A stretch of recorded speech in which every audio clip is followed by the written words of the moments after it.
Hello, welcome to Pat's Pondering. I love these Chicken Soup for the Soul books because they're short, have such a good variety. And this one is Miraculous Messages from Heaven, and this one is Left Behind. Don't be dismayed at goodbyes. A farewell is necessary before you can meet again. And meeting again after moments of life or lifetime, it's certain for those who are friends. That was written by Richard Bach. I stared at the wall in front of me and then turned to look at the window at the people walking along the street. This was my daily routine now. Silently sitting in my husband's armchair, listlessly moving my eyes around the room, and then going back to bed to try to sleep away my despair. A month ago, on the October morning, my husband Art, my best friend, had suddenly passed away. We had often talked of growing old together, but something had gone wrong, and I was left behind. Like a robot, I had arranged a memorial service. Life will go on. You'll feel better soon. Well-meaning friends tried to encourage me, but I shrugged them off.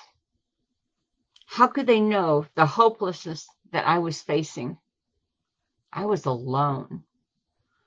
Alone with my grief, my pain, and my agonizing thoughts. Art and I had just moved to this town 3 months earlier.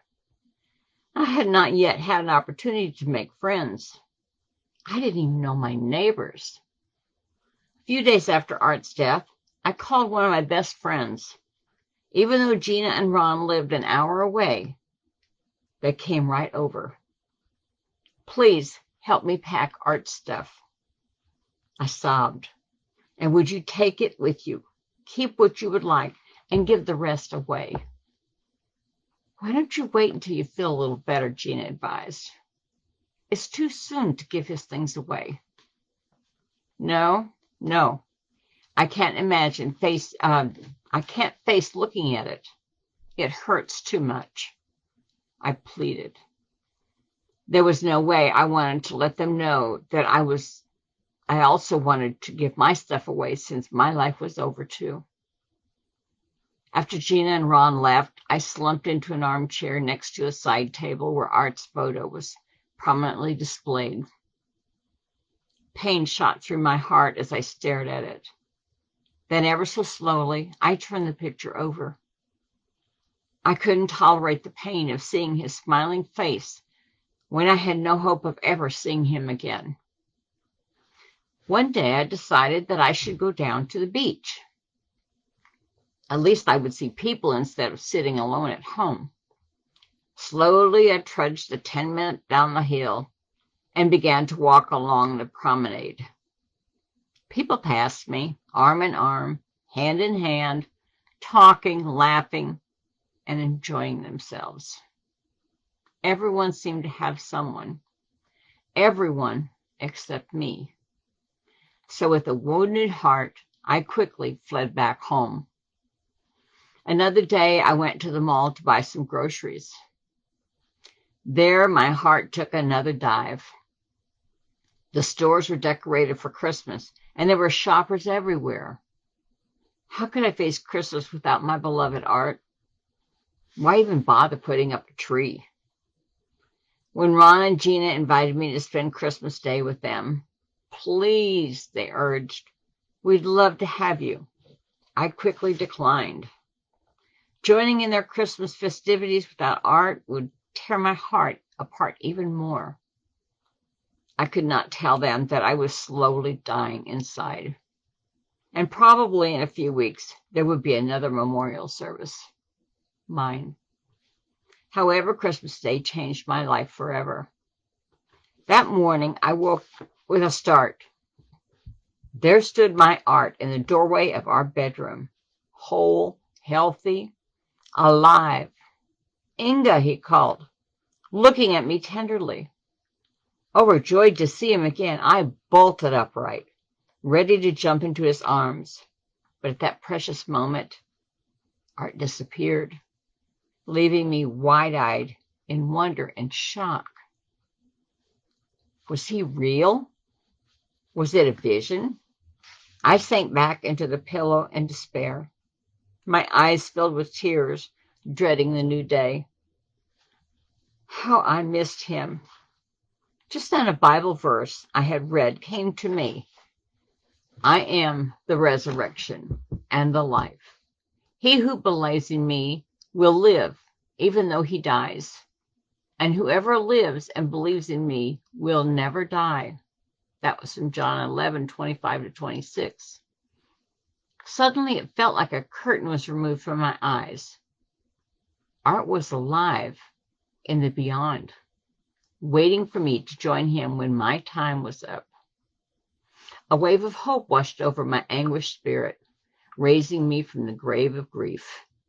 I would see Art again in heaven. Yet I sensed another message Art was bringing to me. Until we meet again, get involved in life. He seemed to say, and right away, I sought activities I would enjoy. I joined the local walking club, the Bible study, and the Widows Club that met weekly for lunch. Life became bearable again, especially when I made several new friends. I savored the message of hope Art had brought me. God had not forsaken me. I was not alone. The Lord was with me, even in the midst of tragedy. Yes, life would go on, and I was left behind to fulfill God's purpose for me on this earth. Today, I look forward to each new day's challenges and blessings because God sent Art to me. Even though for only 1 second, to let me know he cared and that someday I would spend eternity with my beloved Art and with the Lord. That was written by Inga Dorr. And I do believe, too, that they come to us in their own ways. I know John has come to me before. Yesterday would have been his 77th birthday. And next month it'll be 3 years that he's been gone. And yes, you do feel very alone, very lonely, even though you've got friends around, you've got family, they love you, but they can't really see in your heart and how deep the hurt is. When you love someone so much, and especially when you've had a lot of years together, that pain goes so deep. John and I weren't blessed with a long time. We had 6.5 years, but they were the best 6.5 years of my life. And knowing I will see him again, that makes me feel good. God promised that to us. I feel like every day that I live, I've had one more day with the people I love here, but I'm one day closer to being with my John. I know I coach people in my grief counseling and walk them through their grief. I'm a trained, licensed grief recovery specialist.